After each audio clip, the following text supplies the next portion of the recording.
Hi everyone, sorry I've just been peer pressured into going live. So we are here, we're live, we have went post OWSA live chat. I am going to wait and see what we get coming in. I don't have my usual setup. This is very much a last minute thing. So let's have a wee look and see if anyone decides to join, and if so, then welcome. Let me see.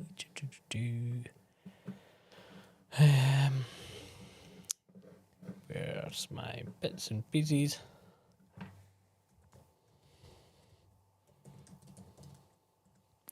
So yes, I have audio live. I am live.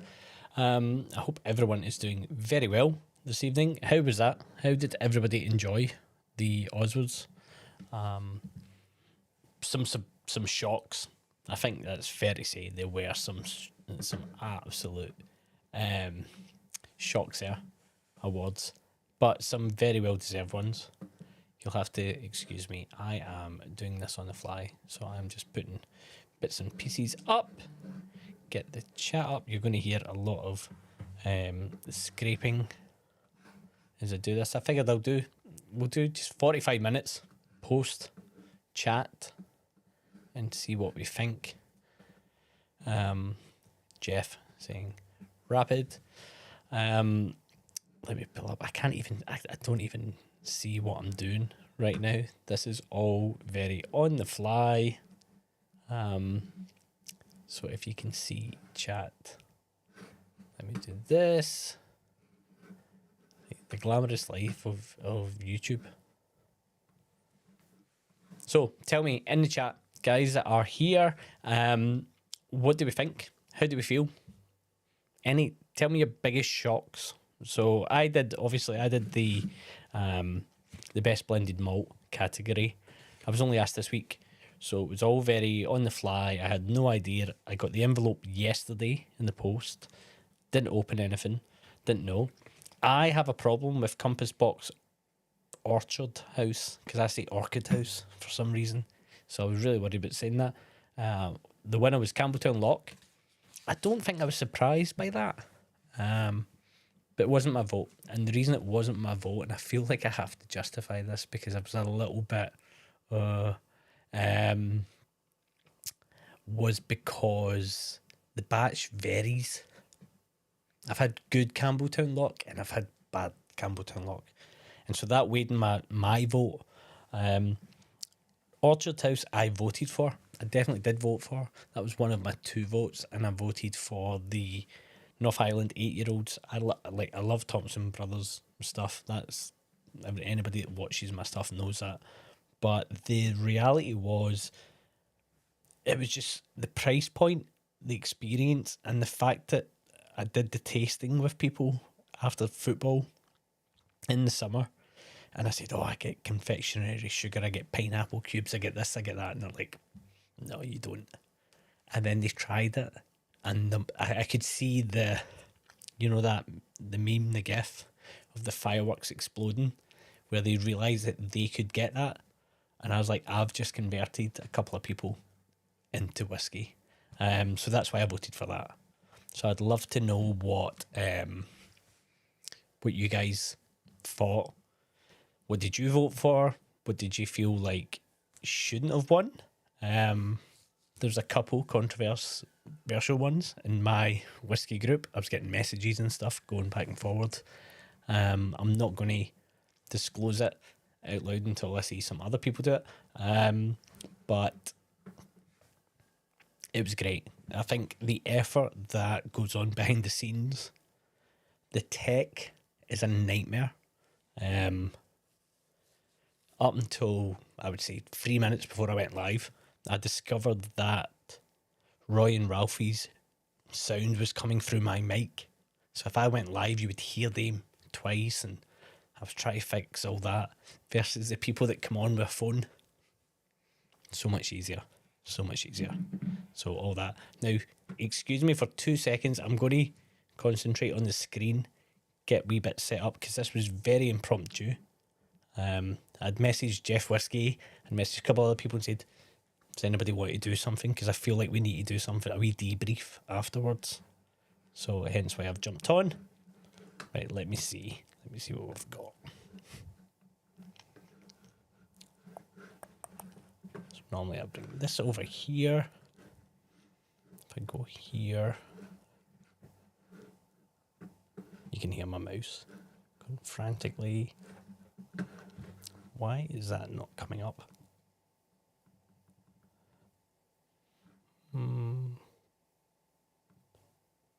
That one. Let's do this. I'm going to have to check myself. Strange. Cannot see anything about myself, but I assume I'm live because I can see you guys chatting. Normally there's a lot of prep that goes into doing a live stream, to be fair. And on this one, I just hit live and went for it. If I do that, nope. Cannot find what I'm supposed to be looking at.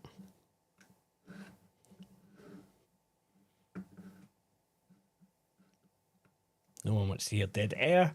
So, best whiskey, that end one, let's talk about the end one, was I think well deserved. I think that was fantastic. Been having 12 cask strength. Great whiskey. Did not see it coming, to be fair. The way that you could, I think if you looked at where the votes were going and the way votes were going, I thought it was going to land somewhere else. If I'm honest, I thought it was going to land Kilkerran 16. And then maybe Ardnah, cask strength. Boona, 12, I thought, it might have a chance. Didn't think Anok was going to get it. I think 24, bit too niche. But there we were. We got there in the end. So, right, you'll need to excuse me. I'm going to just try and check if these come up. As I do that, there we go. Now we're back. We are back. I've got what I need going on. That's us. Craig, thank you for joining. Jeff, great effort, mate. Thank you. This was done very much on the cuff, as we know. Sugar Kitty, thank you for joining. Latest Ram, I came in the stream within the World Whiskey category. What did I miss? Oh, a lot. A lot. You miss this beautiful face as well at one point. Derek, lovely to see you. Thanks for joining. What did you think? If you voted, did your votes come up? Sugar Kitty, at least in the US, that's a 70-42 difference between Campbelltown Lock and Orchard House. I understand either way, it's at least... Is Orchard House only $42 in the US? Because over here, it's I would say it's probably priced about the same as Campbelltown Lock. Orchard House was one of my votes in that category because for me as a intro whiskey, I've said it time and time again, it is a fantastic intro to whiskey because the apple is so overwhelming that you could do a highball, you could do it with lemonade, you could just ease people in. I appreciate these comments. I'll follow back. I'm just working my way through the last comments. Hope you don't mind. Petehead in listening mode, so no chatting, no problem. Petehead, appreciate you joining. Jeff, predicted for Boona 12. Taking it for me is not a winner though. Right, you'll need to tell me who were you going for? Ben Romack, such great value, absolutely. I think that category was really tough. I think the 24 kind of stood out a little bit. It surprised me when I saw it in the short list. I was like, oh, okay, fair enough. It's a great whiskey, by all means, but I just thought, it's not as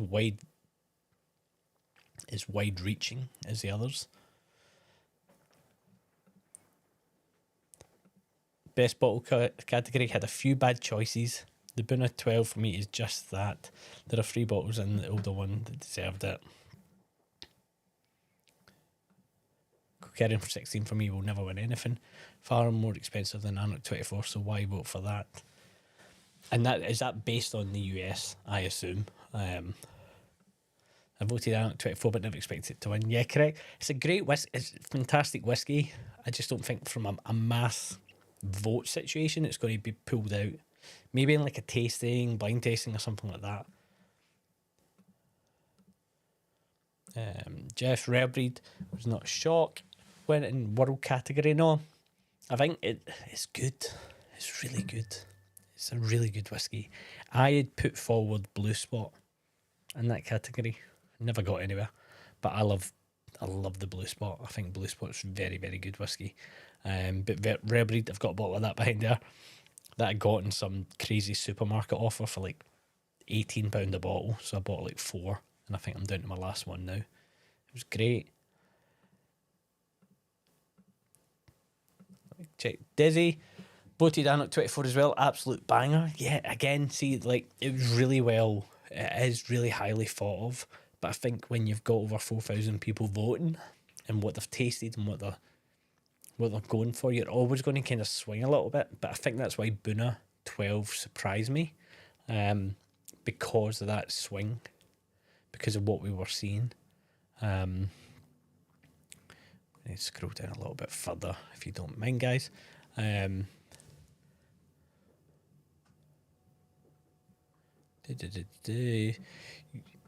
read, well, let me pull that up. You read a few bad choices. I mean, instead of a few bad choices, meaning there were none. I think there was the one that got me, the one that surprised me, if I'm honest, was Best New Distillery. Was Rassi.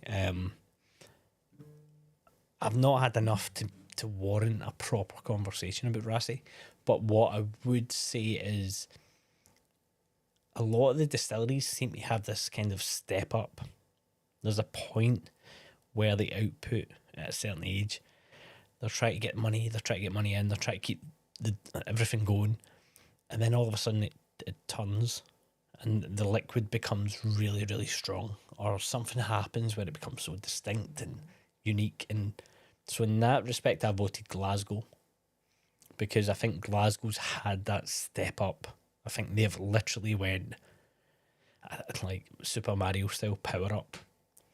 They've just done something, and I don't know what it is, because I've got older bottles of Glasgow, and no offense to the guys there, but it's the exact same with Clydeside. It wasn't great, and then something happens, and it just becomes, oh, hang on a minute, that's good juice. Like, I'm enjoying that. And I think Dramface is a big part to play with the Glasgow stuff, because they brought it to people's attention. Not that they bigged it up.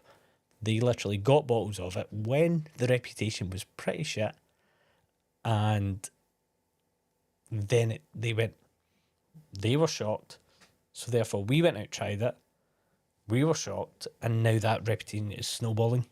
Ardna Hole just came out the gates strong, really strong. Torabeg, again, another one that just kind of keeps stepping. Rassi, I've not had enough recently, and by recently I mean the last 18 months, to know if they've done that step up. So that's why it surprised me. And it surprised me in the People's Choice as well, that they were the ones that were going so strong. So, excuse me, that was quite of a strange one for me. Jeff, best Scotch for me was Lechek 18. Yep. Again, we get it. We can get that at good value. Mr. Bezos has a role to play in that as well. Amazon do some crazy deals on Lechek 18 and Deanston 18. It's very good. Price of the Anarch, I totally understand, changes the dynamic. Absolutely.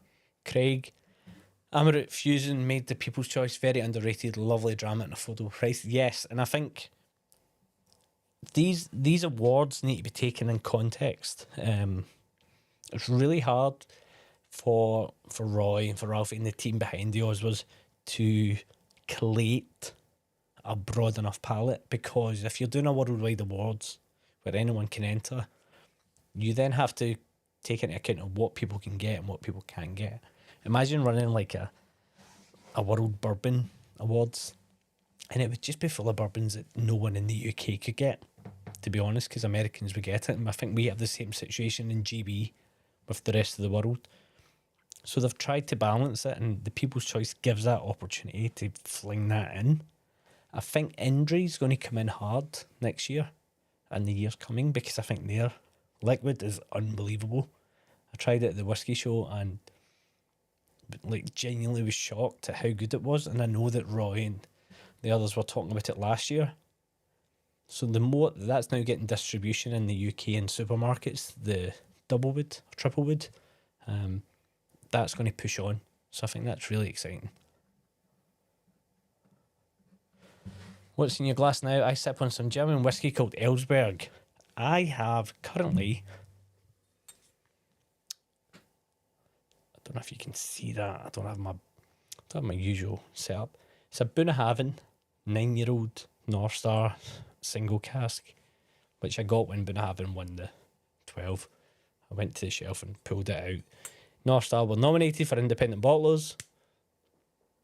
Great to be nominated. And the Bunnahabhain 9, it's delicious. 58.4. A little bit of water in the glass. Jeff, I missed the best new distillery. Really surprised by Rassy. Glasgow and Loch Leah for me. Glasgow just smashing it. Yep, exactly.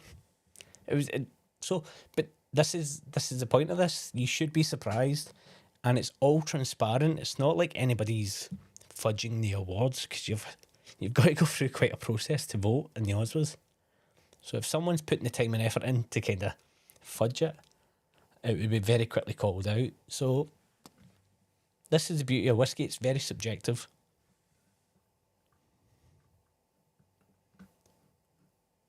Pricing some of these new distilleries is definitely an issue. I voted Glasgow as a matter of availability in the US. Yep, absolutely agree.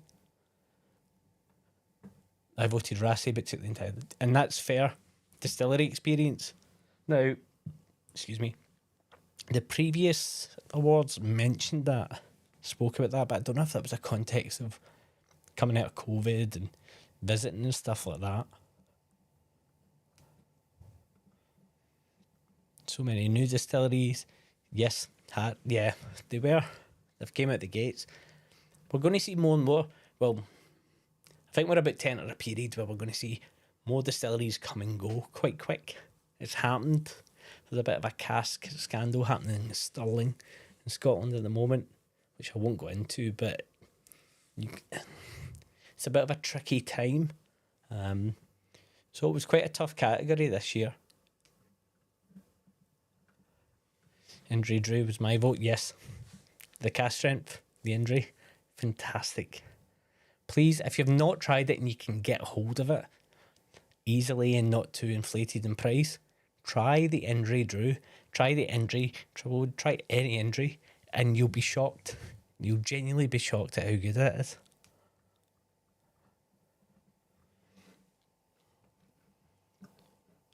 Right, so I'm going to quickly pull up the names of the categories, and we're going to quickly just chat through that. Here we go. Oh, no, we don't want that. We want the votes. You need, excuse me, apologies for this. They put them up already? Right, we've got them up. So, best value single malt went to Kilkerran 12. So, how do we feel? I think that was kind of a given. I feel like that award was a bit of a it was always going to happen. Now I did a live stream last week where I spoke about this. And I gave my predictions. It'd be quite funny to go back and watch it. But I voted in this one. I voted for Glengarry 12 and Lecheg 10. Kilkerran 12 is great. I don't dislike it. I think from a value point of view, Lecheg 10, unbelievable. And I think Glengarry 12, just coasting under the radar. I think the drinkers who know about Glengarry 12. And I think the reputation's building and building. Whereas a lot of the older ones know about Glengarry. So that's where I sit on that one. Craig LK 13 for you, Desi. Yeah, no, but like this is the thing. It's all subjective. It's all down to what you think and what you feel. There is no right or wrong, unless it disagrees with me. It was a joke. I said that to my brother. He's like, "Oh, did you get any votes right? What you voted for, did it win?" I was like, nah, but it's fine. Everybody else is wrong.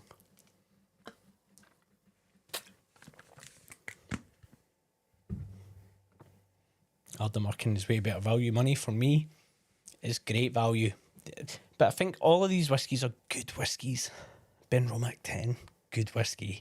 Ardnamurchan AD, good whiskey. Craig LK 13, good whiskey. Glengarry, Kilkerran, Lecheg. But I think there was always going to be a swing. And I think with the lack of Springbank this year, I think Kilkerran kind of picks up a wee bit of that heat and manages to move it. It's $150 bottle here for Kilkerran. No, see, Kilkerran 12 here is quite easy to get. So you're going to have that swing.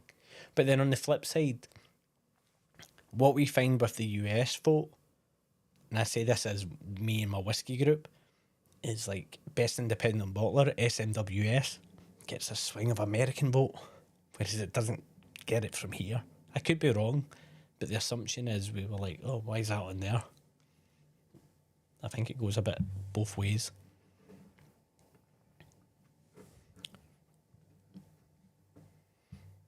Next category, that was best blended whiskey. And we had Glasgow blend, we had Hibiki, McLean's, Thompson Brothers, TB, BSW, Turntable, Woven.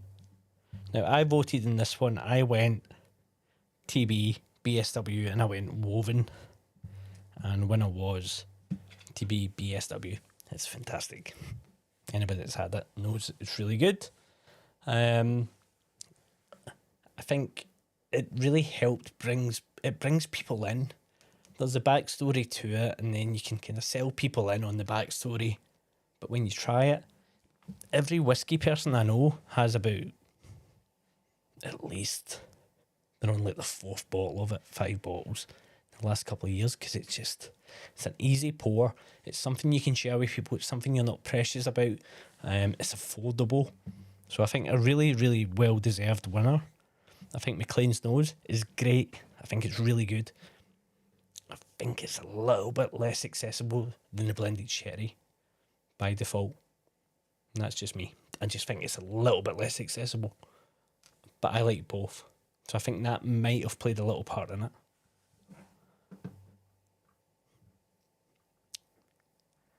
Jeff, crazy price for Kilkerran. Absolutely. The Ardnamurchan Kilkerran, same price here. Miley Stram. Kilkerran 8 even is $100. That's the difference where anything Springbank related just doesn't fly. Yeah, I saw Bruzel. If anybody watches Bruzel on YouTube, bourbon guy, he picked up a Springbank 18 in his latest video. But I was trying to clock the prices of what he was saying. And all the Springbank prices are super inflated. But he only picked it up. He doesn't even like malt whiskey. He picked it up because of the comments, because he'd left some Springbank on the shelf. So I think there's that. You're getting a Springbank tax, you're getting a Campbelltown tax on Kilkerran. Yeah.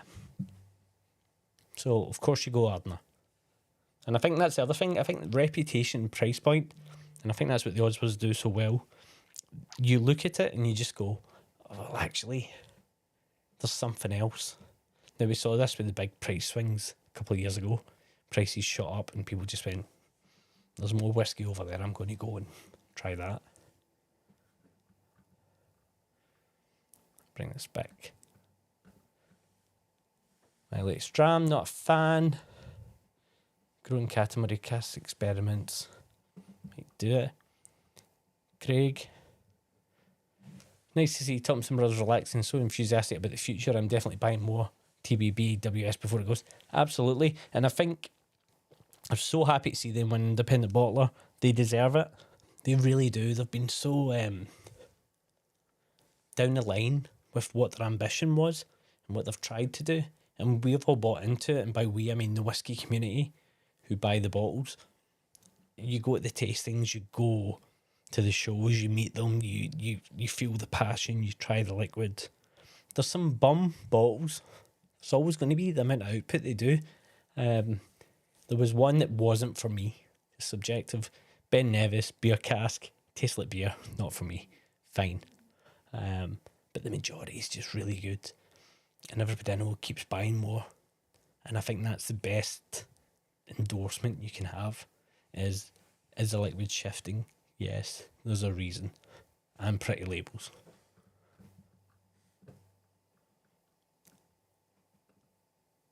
I saw the Spring Mighty for about $3.50.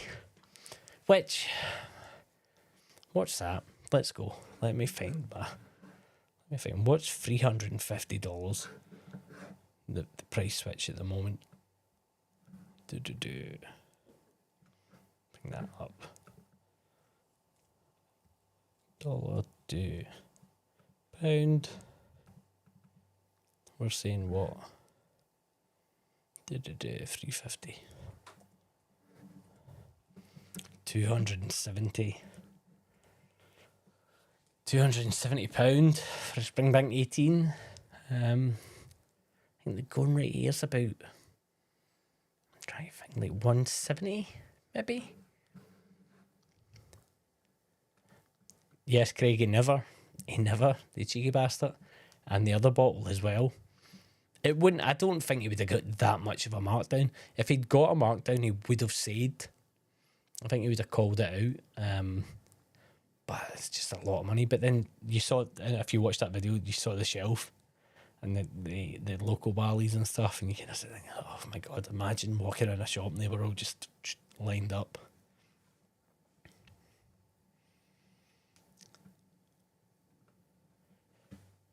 Jeff Whiskey, for me, I think the cheapest Thompson Brothers provide the best bang for buck and flavour. Yeah, absolutely. And I think they are conscious of trying to deliver stuff out for drinkers, for people to buy and not have to sit on.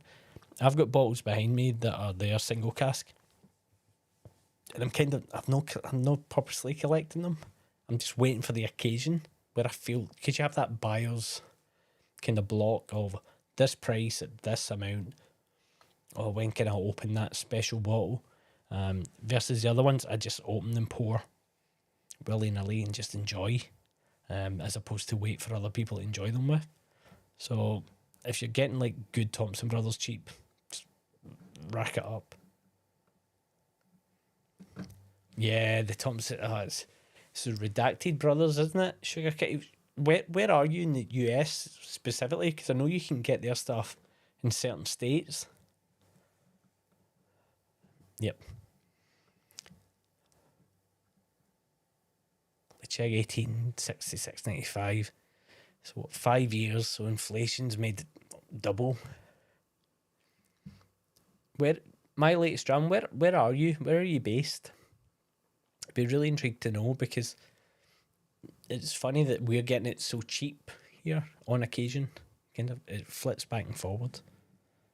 Quite strange, that one.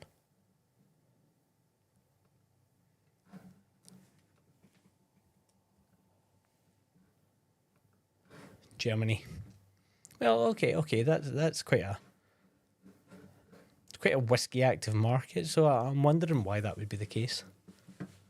Why there would be such a kind of like flip.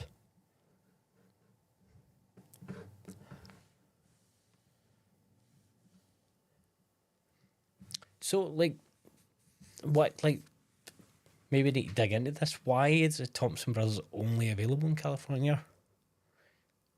There must be a legal reason, because there's no way that their distribution, I'm thinking logistically, between New Jersey and California, you've got another 3,000 miles.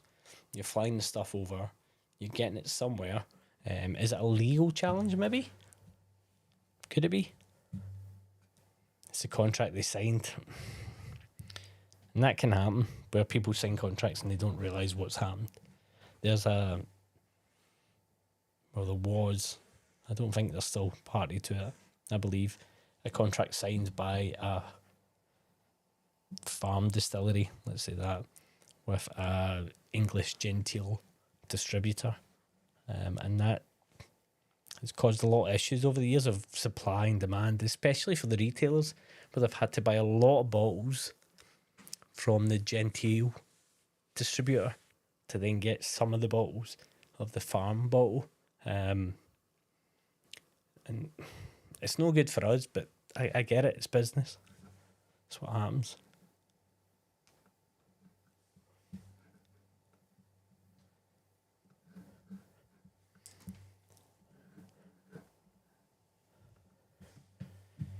I can tell you why. It's because Germany's tied to the royal houses in the UK for ages. Right, got you. In the US, you cannot ship across states. You need that. Yeah, I know. I've seen that. I went to when I was in Kentucky in February. It was mad because my friend lives in California. We're trying to work it out. I'm like, he's like, I can get you whiskey, and I'm like, no, you can't, because of shipping and getting it from certain states and whatever. You'd imagine they would make it easy. It's like we have the same situation in Britain with Scotch, where the taxation is like through the roof on one of the UK's one of the UK's biggest exports, and we're not making it easy for ourselves. Guys, I hope you don't mind. I am now just going to call it a night. Been down here for the last 4.5 hours for this. I need to go back to my family and do some family stuff. Thank you for joining this very impromptu live stream, the OWSA. I will be back in a couple of weeks' time. Next week, I am at the Glasgow Whisky Festival, so there'll be no live stream. And if there's any live on YouTube, please don't watch. Someone's taken my phone. All the best. Have a good night.